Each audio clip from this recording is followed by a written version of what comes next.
আলহামদুলিল্লাহ রাব্বিল আলামিন ওয়াসসালাতু ওয়াসসালামু আলা রাসূলিল কারীম আম্মা বা'দ। শান্তি একটি বড় নেয়ামত। এত বড় নেয়ামত যে হেদায়েতের পর একজন মানুষ একটি সঠিক ইসলামের রাস্তা পাওয়ার পর যদি তার জীবনে সবচেয়ে বড় নেয়ামত বলে কোনো কিছু হতে পারে, তাহলে সেটি হচ্ছে একটি শান্তির জীবনযাপনের নেয়ামত, যেখানে মানুষ নিরাপদে থাকবে, তার নিরাপত্তা থাকবে নিজের জীবনের, নিজের মাল সম্পদের, নিজের পরিবারের, নিজের বিভিন্ন বিষয়ের, এমনকি তার নিজের ধর্মের প্রতি আমল করা, সেটার প্রচার প্রসার করা, সেটার প্রতি আমল করা, এসব কিছুর যেখানে পরিবেশ থাকবে, এরকম একটি সুশৃঙ্খল শান্ত পরিবেশ আমাদের সত্যিকারে বিরাট নেয়ামত।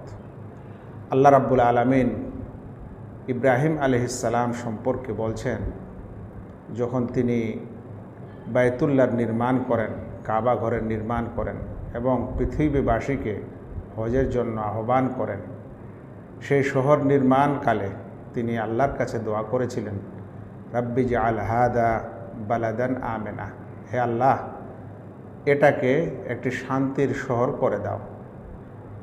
জি, তারপরে বলছেন ওয়ারজুক আহলাহু মিনাস সামারাত, এবং তার অধিবাসীদেরকে ফল ফ্রুটসের রিজক প্রদান করো। বুঝার বিষয় হচ্ছে যে রিজক এবং রুজির পূর্বে তিনি শান্তির দোয়া করেছিলেন, কারণ যদি কোথাও শান্তি না থাকে, তাহলে আপনার কাছে মুরগা মুসাল্লাম, এমনকি যতই সুন্দর খাবার দাবার আপনার জন্য পরিবেশন করা হোক না কেন, তার কোনো অর্থ থাকে না।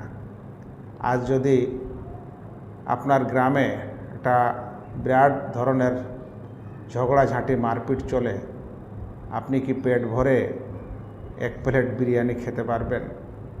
আপনার কি শান্তি আসবে? আপনার কি নিরাপত্তা থাকবে? সেজন্য ইব্রাহিম আলাইহিস সালামের এই দোয়া, রাব্বি জাআল হাদা বালাদান আমিনা, হে আল্লাহ, এই শহরকে শান্তিময় করে দাও এবং তার অধিবাসীদের তুমি ফল ফ্রুটসের রিজক দান করো, এটি খুবই গুরুত্বপূর্ণ দোয়া ছিল। ভাই সকল, আমরা সত্যিকারে একটি শান্তি পাওয়ার বা শান্তিময় একটি জীবনযাপনের একটা পরিবেশের আমাদের সবসময় কামনা হতে হবে এবং চেষ্টা হতে হবে।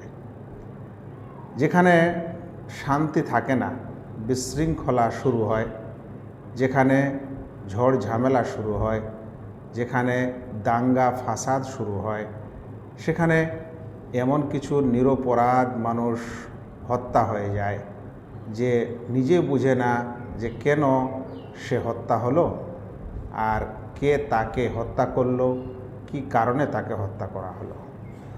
যেখানে দাঙ্গা ফাসাদের পরিবেশ শুরু হয়, সেখানে কিছু মহিলা, কিছু বিধবা মহিলা, তারা বিধবা হয়ে যায়, স্বামীহারা হয়ে যায়।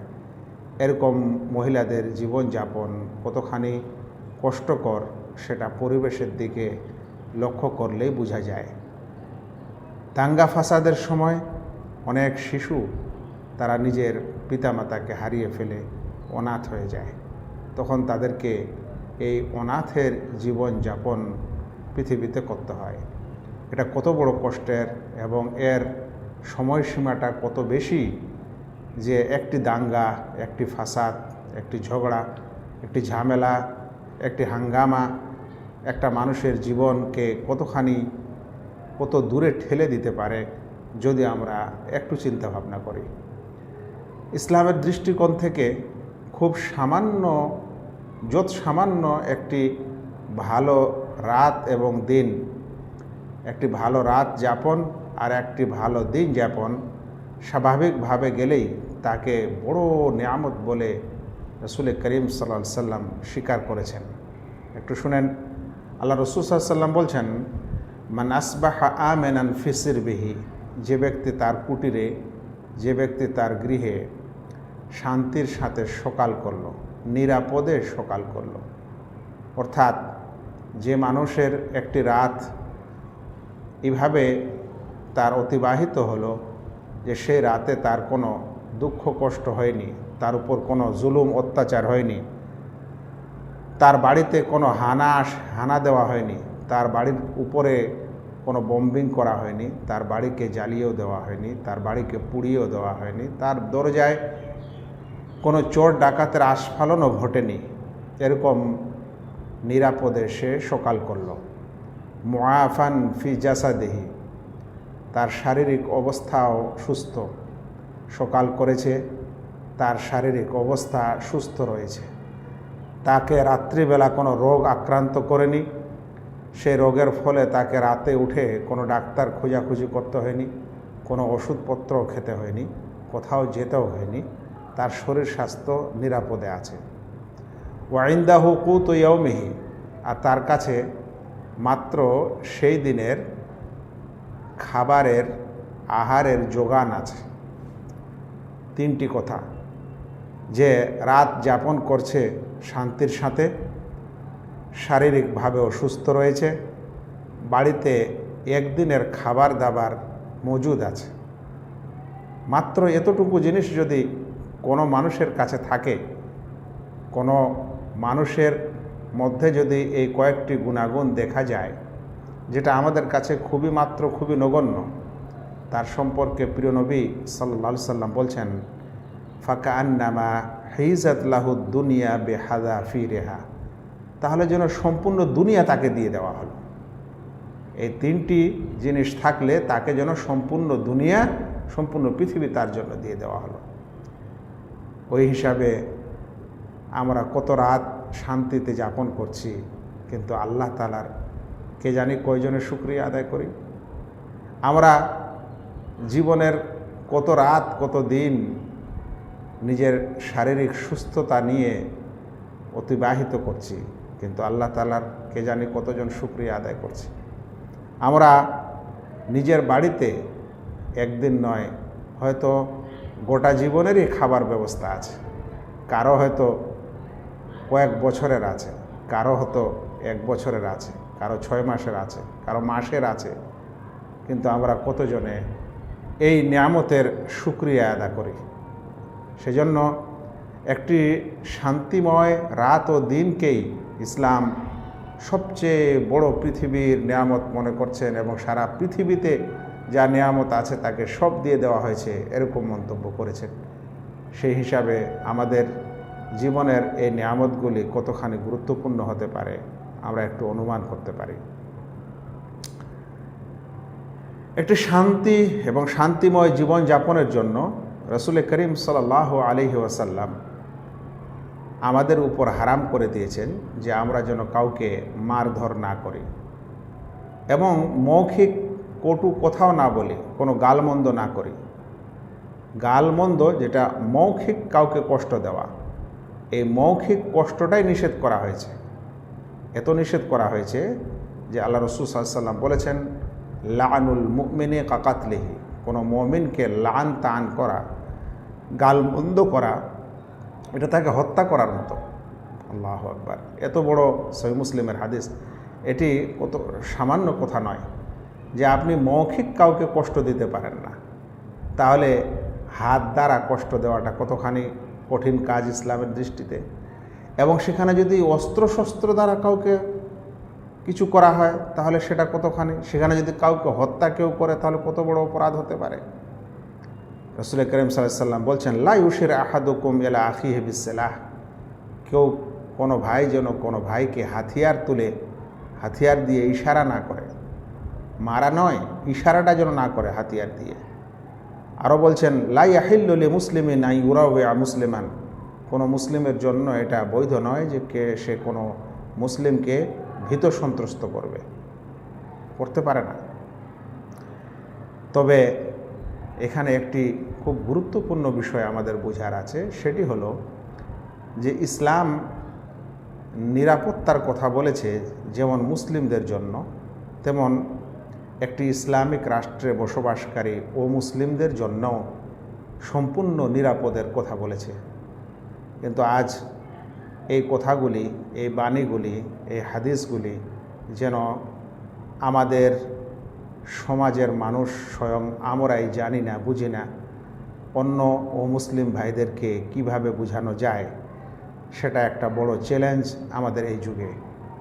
অবস্থা এরকম যে এখন ভালো কথাকে, সাধুবাদকে আর মানুষ সাধুবাদ মনে করছে না।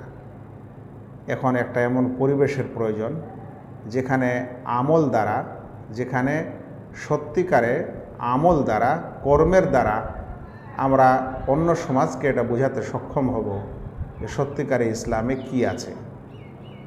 যাক, আমি প্রসঙ্গ নিয়ে এসেছিলাম যে একটি মুসলিম রাষ্ট্রে একজন অমুসলিম বসবাসকারী যে তার পূর্ণ স্বাধীনতা নিয়ে সেখানে বসবাস করবে এবং পূর্ণ অনুমতি নিয়ে বসবাস করবে, চুক্তিতে আবদ্ধ হয়ে বসবাস করবে একটি মুসলিম রাষ্ট্রে, তার সম্পর্কে রসুল করিম সাল্লাল্লাহু আলাইহি সাল্লাম বলছেন যে আলা মান যালামা মুআহিদান, মনে রেখো যে ব্যক্তি কোনো অমুসলিম চুক্তিতে আবদ্ধ হয়ে মুসলিম রাষ্ট্রে বসবাস করে, এরকম মুসলিমকে যে ব্যক্তি তার উপর অত্যাচার করবে, আবিন তাকাসাহু, কিংবা তার হক ও অধিকার ঘটাবে, ঘাটতি করে দিবে, আও কাল্লাফাহু ফাওকা তাকাতিহ, কিংবা তাকে তার সাধ্যের অতিরিক্ত বোঝা তার উপর চাপাবে, আও আখাযা মিনহু শাইআন বিগাইরি তিবে নাফসিন, কিংবা তার অনুমতি ছাড়াই বা তার ইচ্ছা ছাড়াই তার কোনো মাল সম্পদ গ্রাস করবে, ফা আনা হাজিজুহু ইয়াউমাল কিয়ামা, তাহলে আমি কিয়ামতের দিনে তার পক্ষে বাদী হিসাবে আসব। একজন অমুসলিম ব্যক্তির উপর যদি কোনো মুসলিম মানুষের এরকম অত্যাচার হয়, তো আমাদের রাসূল সাল্লাল্লাহু আলাইহি ওয়াসাল্লাম বলছেন যে আমি সেই অমুসলিমের বাদী হয়ে, মানে আমি তার পক্ষ নিয়ে কিয়ামতের দিনে আসব। আল্লাহু আকবার। হাদিসটিকে আবু দাউদ বর্ণনা করেছেন। রাসূল সাল্লাল্লাহু আলাইহি ওয়াসাল্লাম আরও বলছেন, এখানে কিন্তু কোনো অমুসলিমের হত্যার কথা কল্পনাই করা যেতে পারে না যে একজন মুসলিম দেশে কোনো অমুসলিমদের বসবাস হবে এবং তারা মুসলিম রাষ্ট্রের সাথে চুক্তিতে আবদ্ধ হয়ে সেখানে থাকবে, তাহলে এতগুলো নিরাপত্তা তার দেওয়া আছে, সেখানে যান যাওয়ার কথা খুব চিন্তার বাইরে। তারপরেও যদি কোনো ব্যক্তি এরকম ঘটনা ঘটায়, তো ইসলাম বলছে মান কাতালা মুআহাদান, যে ব্যক্তি কোনো মুআহাদ ও মুসলিমকে হত্যা করবে, লাম ইয়ারেহ রায়হাতাল জান্নাহ, সে জান্নাতের সুগন্ধিও পাবে না। ওয়া ইন্না রিহাহা তুজাদু মিন মাসিরাতে আরবাঈনা আমান, অথচ জান্নাতের সুগন্ধি 40 বছর রাস্তার দূরত্ব থেকে পাওয়া যায়। হাদিসটিকে ইমাম বুখারী বর্ণনা করেছেন।